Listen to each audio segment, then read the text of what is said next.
Welcome back. This is another episode of Shut Up and Hustle. I am your platform partner. I'm your hustler homie, Dr. Jackson, all about making things happen, and I'm addicted to action. And you know, on the show Shut Up and Hustle, this is the daily interview show where we speak with the highest achievers and we examine the internal mindset on what they do. Let's welcome up Kenyatta Griggs. Man, what's poppin', Kenyatta? Everything's good. What's happening to everybody out there? Peace and blessings to everybody. I'm here to bring forth channel information from the Most High, however He sees fit to use me, and just help people, man. I'm here to help.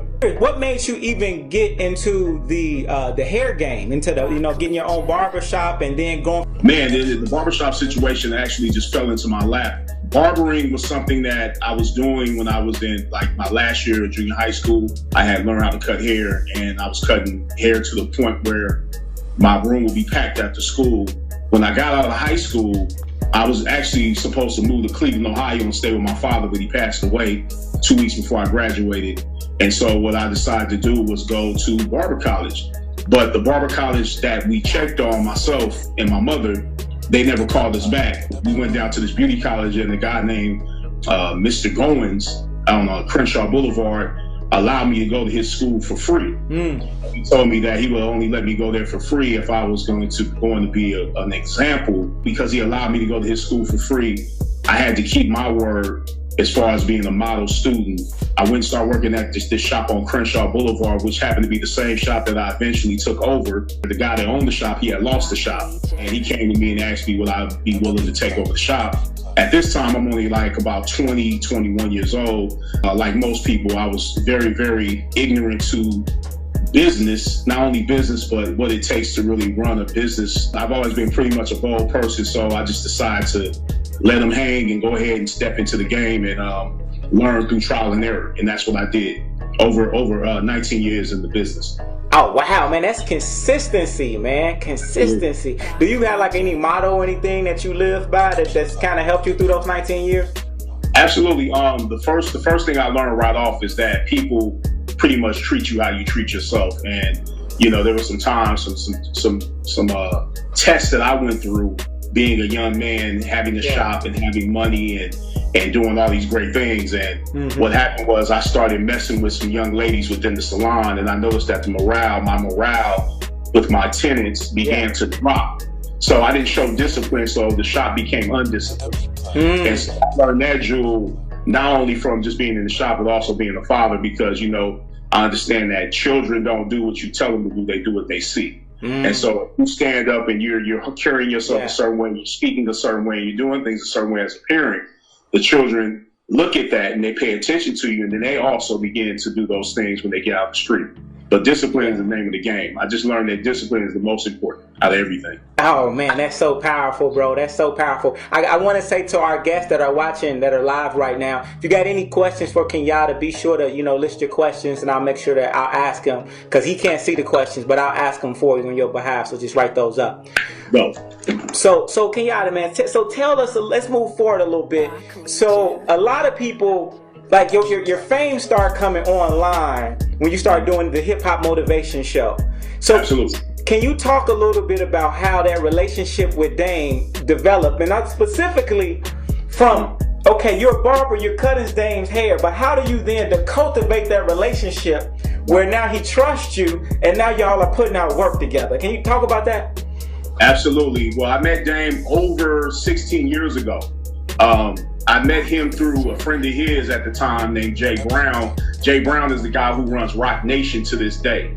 And so Jay Brown plugged me with Dame and the Rockefeller crew. I was cutting him, Biggs, Kanye, and all the guys or whatever. And I just always, I noticed that Dame was very hospitable, and he was one of those people that he's so down to earth that it's easy to blend in with a guy like that. Like after I cut his hair, I would sit back, clown, and listen to them talk. And he never absolutely made me feel like I was an outsider. So I began to just, he became like a outsider, great associate at that time, from a client to a great associate. And I started building with him on what I was doing within my shop. And he was actually interested in the fact that I owned my own salon and I had hair care products at the time. And I brought him some products one day, him and Biggs, and he was like, damn, you got your own hair care line? I was like, yeah, this is just something I'm getting off the ground. I'm one of those people, like I say again, I let them hang. So Yeah. I know that that's the name of the game in any business or anything you're doing. And so I just applied the same approach that I used when I was in the streets, hollering at girls. Yeah. Same approach I use with being in the barbershop, owning a salon. You have to be bold in your approach. And so with him, I told him, like, you know, but my main thing was I was always a writer. Okay. That was my main focus. You know what I'm saying? That's my love, my passion is writing and putting things together, coming up with stories and doing different things like that, studying. Yeah. And so I told Dame that one day I want to do a book on him. And he was like, dude, let's do it. Yeah. He's bold in his approach just like I am, so we always hit it off. Yeah. And so from me cutting his hair and him moving, he went back to New York. He stayed out there for years. Every now and then what I would do is I would always call him from time to time. Because I'm one of those people, I don't call people just when I need them. I call and check up, holler at them, you know what I'm saying? I'm a guy that you might not see me for a while, but understand that I check up on you. I holler at you every now and then, and that's what I would do with Dame, including Biggs. And we just always hit it off. He's a great guy, you know what I'm saying? I'm very thankful that he gave me the opportunity to do my first book, which was Culture Vultures, the actual physical copy of the book. Because before that, I wrote Think and Ball Out and The Secret to Balling, because I did them as audiobooks because I didn't know all the way how to put a book together. Gotcha. And he gave me the opportunity to do that, man. And I'm so thankful for that. Oh man, that's super powerful, bro. I mean, so what did you out of everything that you've done so far, you know what, here's another question I wanted to ask you about that when it comes to Dame.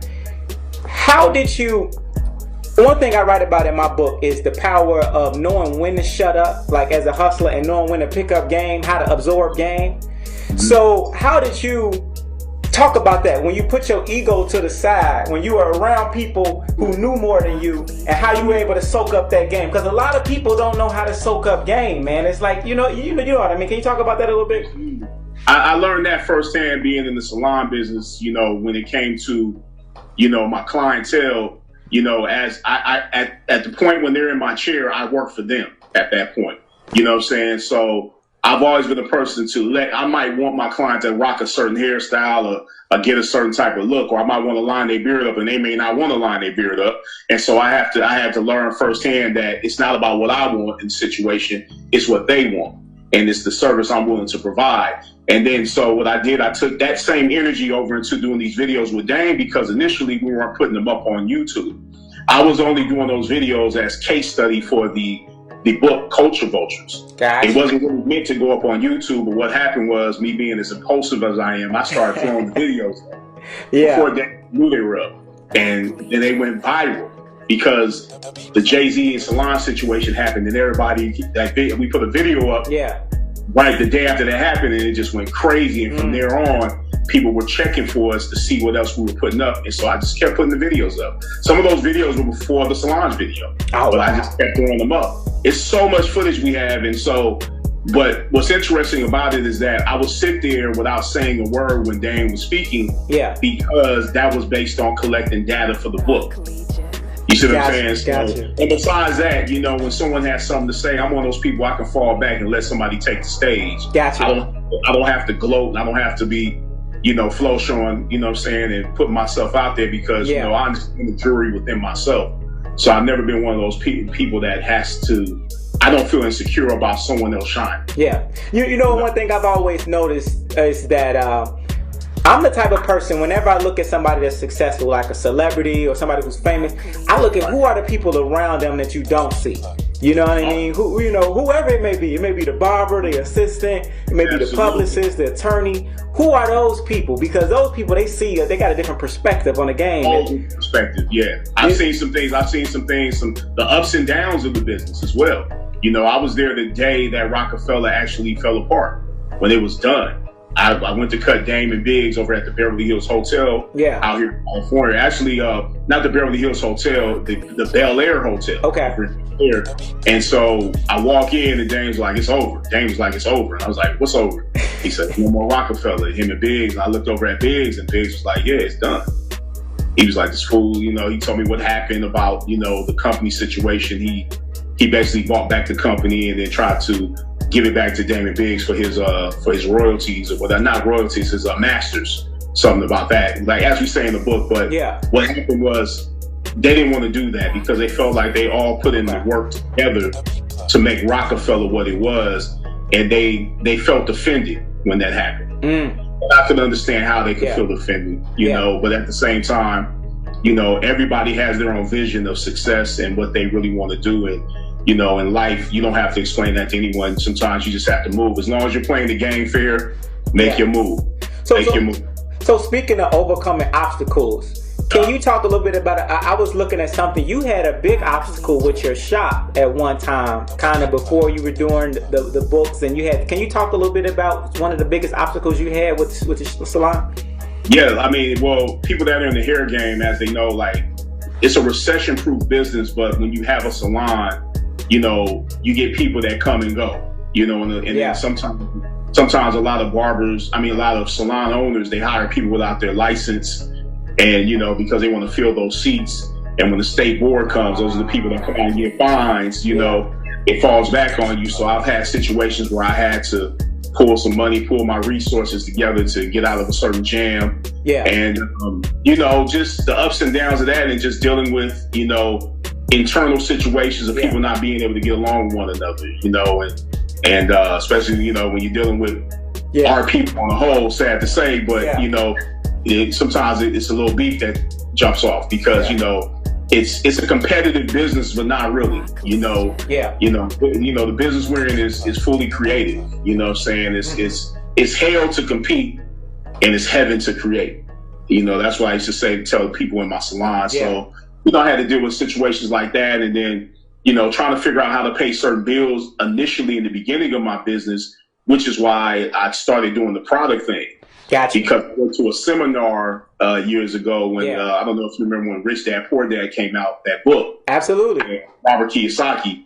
And he had a seminar out here over by LAX, and I went to it, you know, and I'm just a young dude, you know what I'm saying, from the hood like most people. I went up, I bought all his games. He had the whole, you know, he had cash flow quadrant. Yeah, cash flow quadrant. I bought the whole box. I think it was like $600 I spent, and I paid for it cash. And I remember like going up to him and speaking to him, and he wasn't really warm with me. He wasn't really open to me. He wasn't really like trying to holler. And, you know, but I pulled out the money and I bought the games.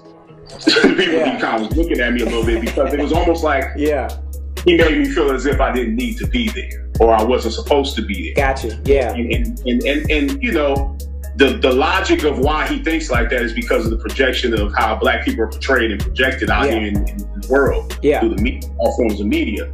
And so I just took it. I just looked at it like whatever, you know what I'm saying? I was with my girl at the time, and we was looking like, why is he looking funny and acting funny? Because everybody was in suits, and I came in there like with a white T-shirt on, some jeans, and I might have had a hat on or something. But I bought more games damn near. I bought everything that he had.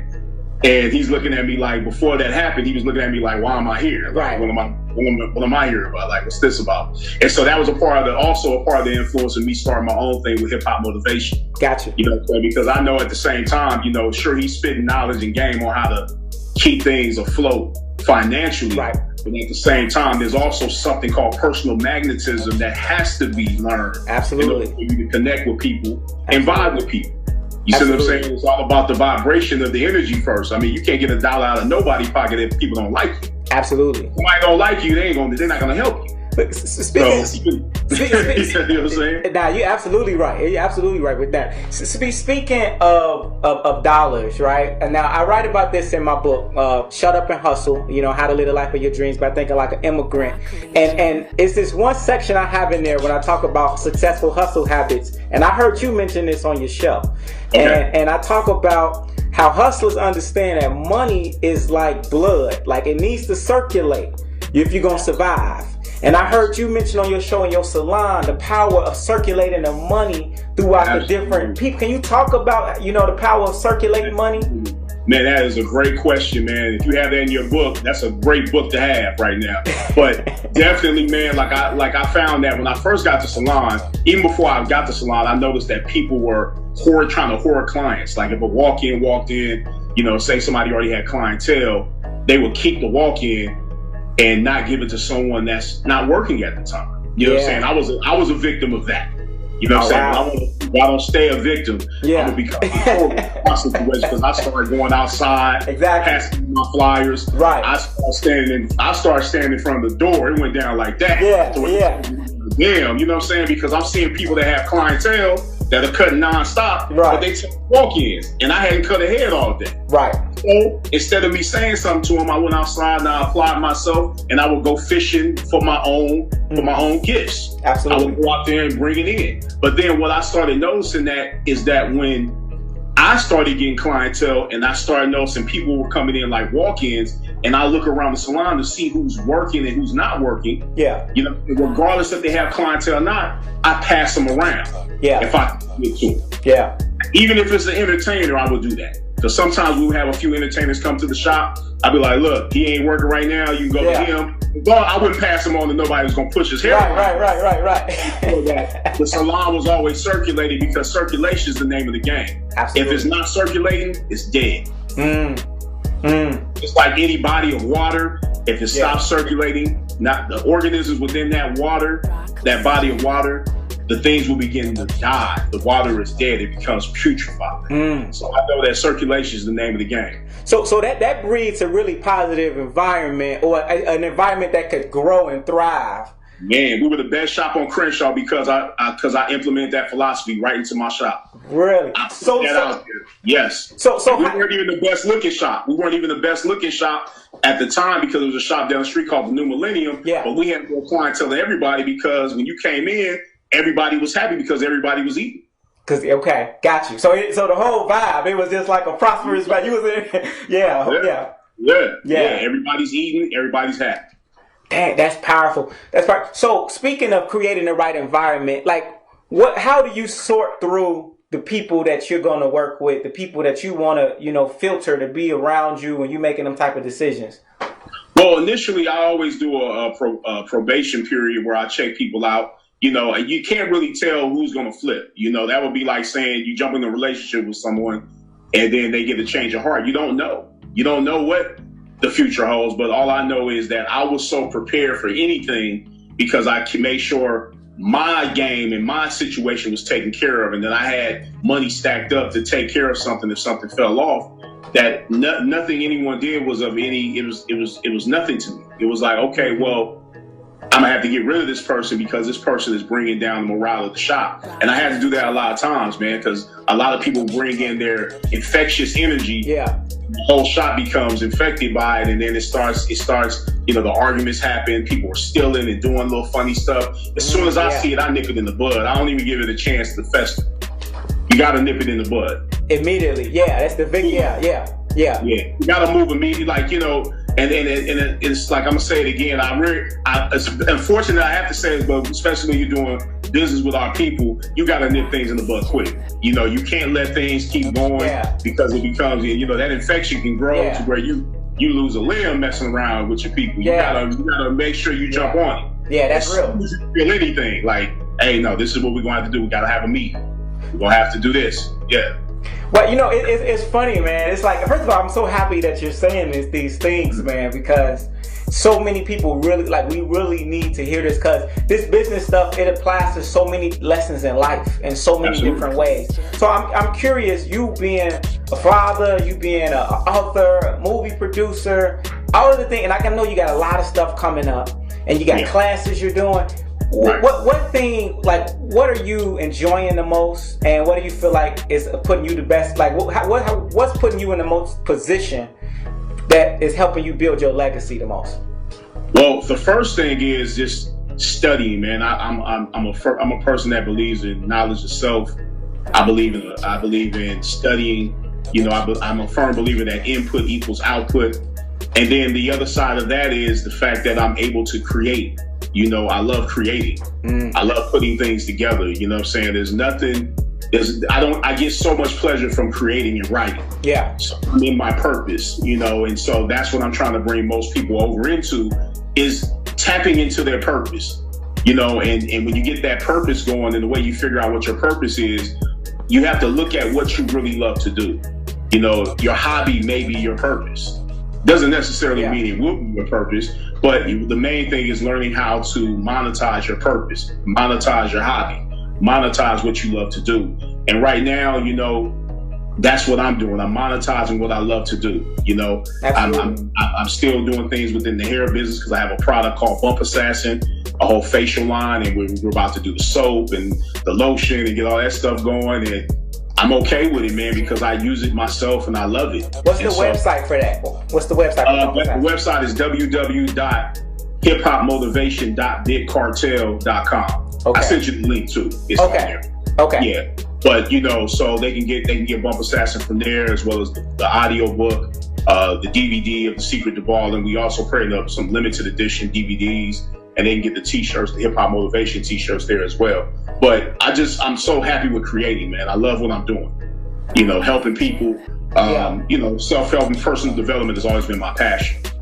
Yeah, you know, I can tell. I definitely can tell though, because with the work that you're putting in, man, it's you got to put up your own money. You know, you got to make a lot of sacrifices with interviewing these people. A whole lot of sacrifices. So look, what's your opinion on what Dame talks about all the time? He's screaming like, you got to put up your own money. You know, how do you feel about that? I definitely agree, and it's a polarity. It's an answer that can be double-sided. You know, because in one breath, I understand the whole philosophy of putting up my own money because I've been a person that's done that. You know, the money also means your time, you know, because time is money.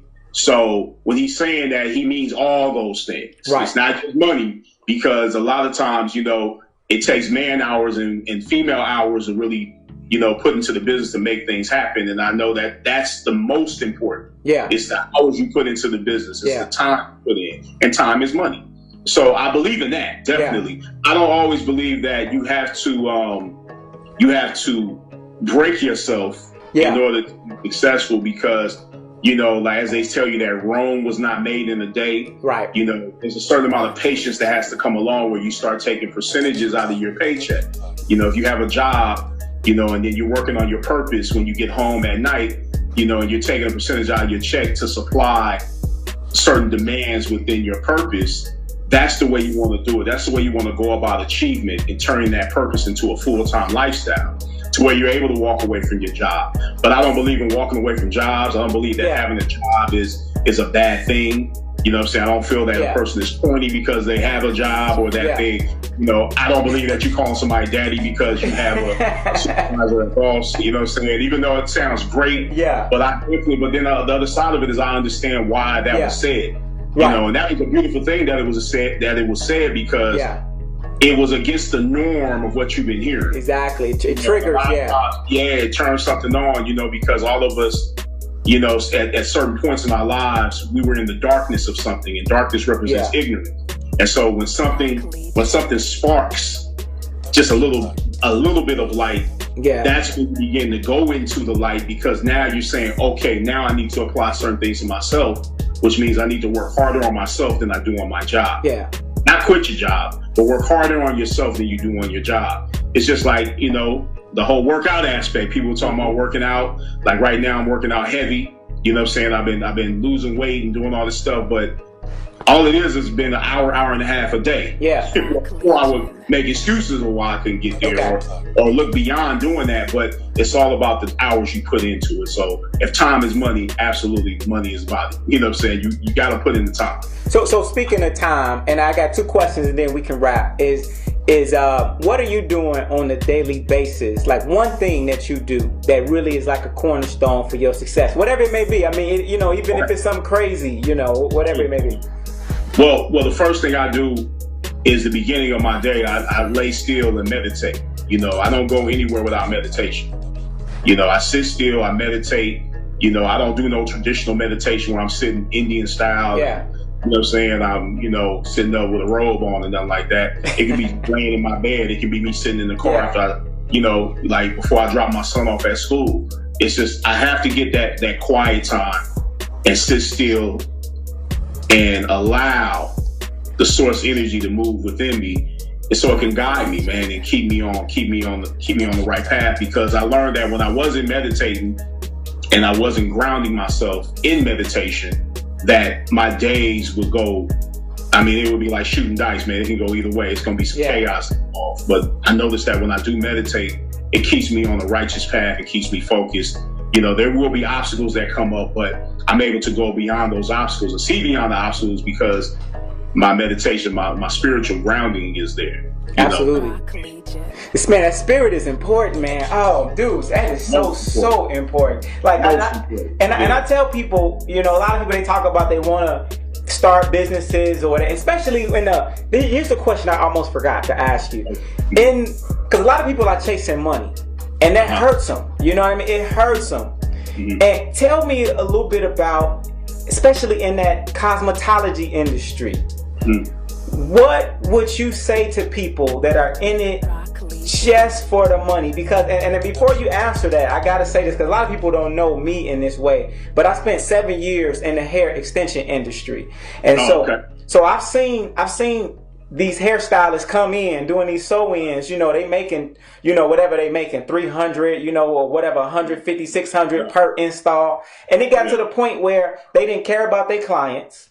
And so now you got people that getting head scalp issues, scalp problems, you know, and it's because people don't respect the game. They get into it just for money.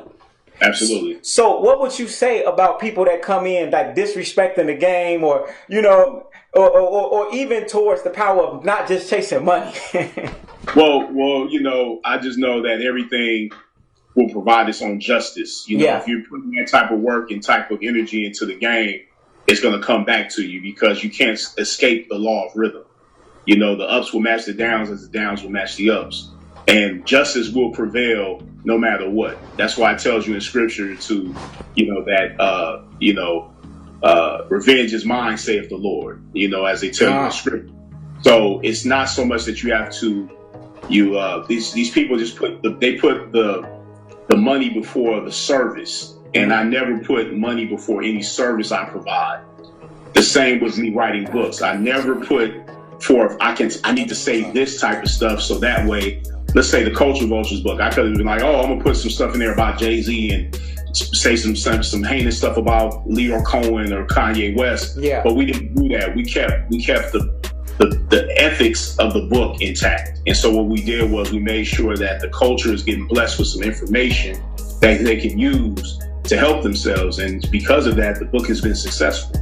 Now, do you see it? Now, for me, I see a big difference though with selling wants versus needs, right? Like, I see a big difference from when I sell certain like educational products as an author versus when I would sell hair weave. You know what I mean?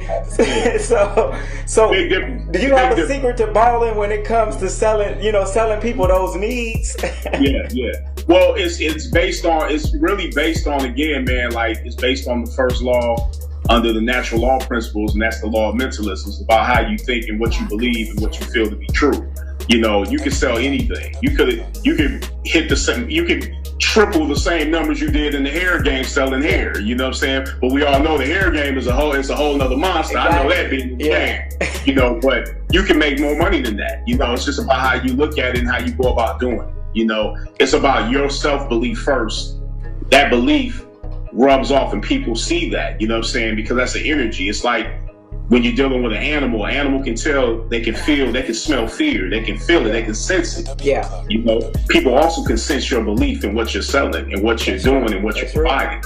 You know, if you don't really believe in what you're saying, how do you expect them to believe in what you're saying or selling? Yeah. So that's the first key to sales, is that you have to believe it first. If you don't believe in what you're doing, you don't need to be doing it. Absolutely. That's 100. And if you're not using it, and if you're not using it and applying it, and it's not working for you, you definitely don't need to be doing it. You know, so same thing with having this movie, The Secret to Balling.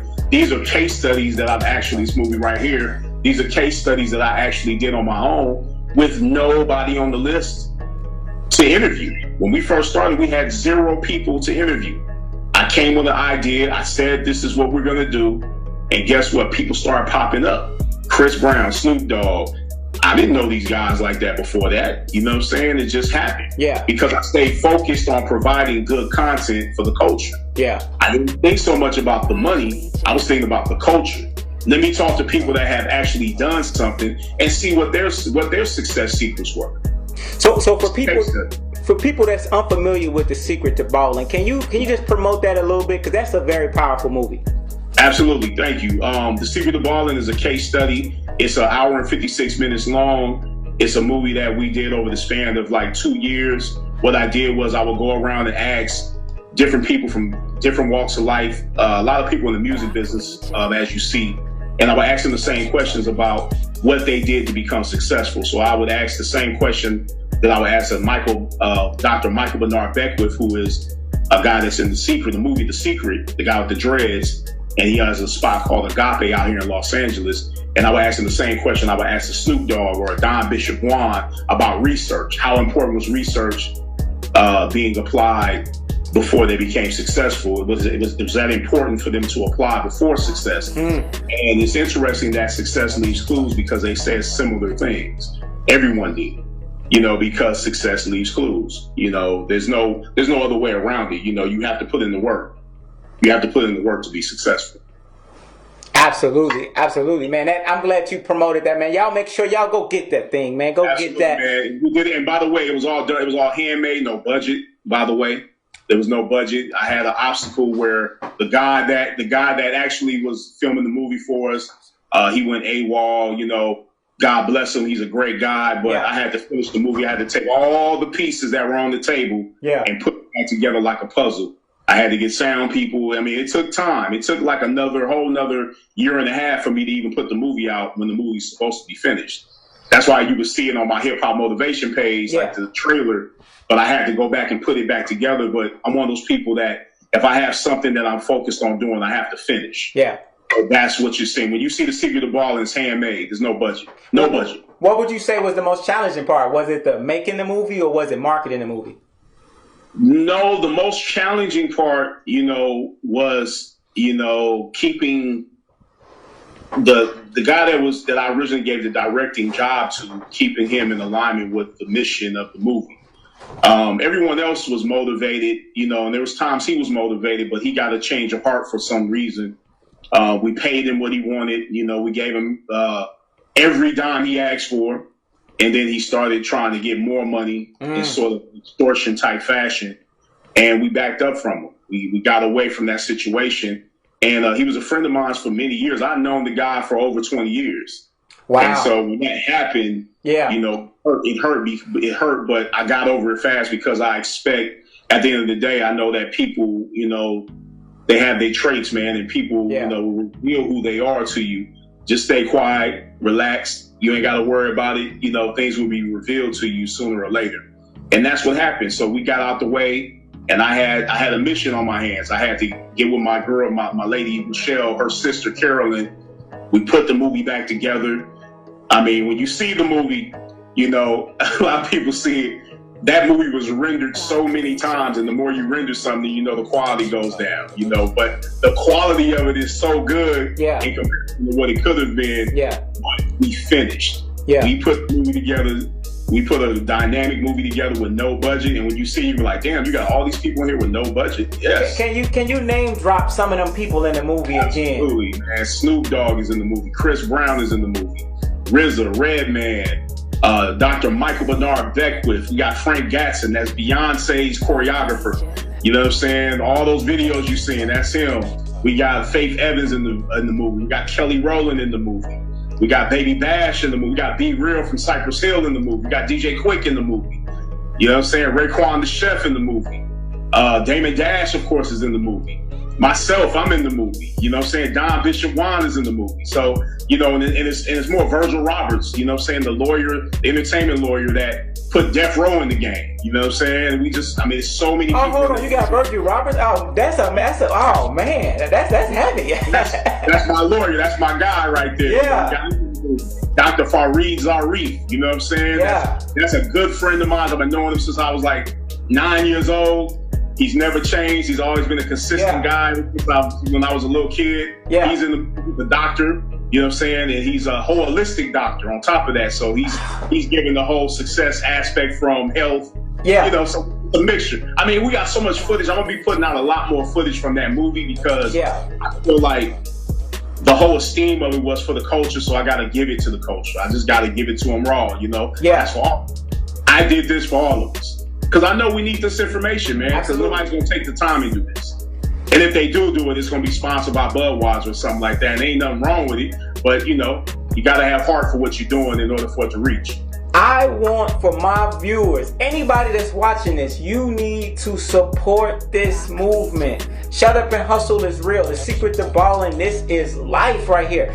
Look, the names that you dropped in this, people that you have in this movie. See, these are not just the people in front of the camera that's just entertaining you. I mean, he's talking about the behind the scenes people. If you're gonna be successful in business, one of the two people that you need an amazing attorney and an amazing accountant. Okay? Yeah. And he's got these behind the scenes people. And that guy in Virgil, the guy who started up Death Row. Dude, that's like, y'all need to check out that documentary on how Death Row got started. I had no idea. That's a whole interview on Vlad that he just did, man. And his interview on Vlad was off the hook. Like, Virgil was like one of my favorite people. That was one of my favorite interviews actually that we did, man. We sat with him for like 2 hours. Yeah. We might have used maybe 20 minutes of footage from that 2 hours. That's what I'm saying. We got so much footage, man. It's like with the Dame videos. They look like they 10, 15 minutes, but it be hours and hours of footage. Yeah. You know, so I'm just happy with what we're doing, man. I'm so pleased with the work. Absolutely. And that people are acknowledging the work, because people walk up to me all the time and just tell me how much they love what we're doing. Yeah. And that means more to me than anything else in the world. You know what I'm saying? So and it's not so much of a money mission, but money is very important in the situation, because we have to supply the demand of things we need to get done. You know, so we definitely want you to go out there and support the movement, hip hop motivation movement. You know what I'm saying? Purchase what you can, you know what I'm saying? Drop us some lines. Keep the support coming, because we're circulating those dollars into making more products. Absolutely. I just had to shout. I'm so happy you came onto the show today and you shared this. I mean, because so many people, like, you do a lot of work, but see, you're a hustler that understands when you put quality work, your work will travel further than what you could go. Absolutely. It might not happen the same month or the same year sometimes. Yeah. But things turn around when people get word of what you're doing. Right. They're like, damn, you know what's going on. And that's funny you say, because like today I had more emails and text messages off of my audiobook, Secret to Ballin' Journey, which is connected to the movie. It's the soundtrack for the movie, but it's not it's over music, but it's an audiobook. Yeah.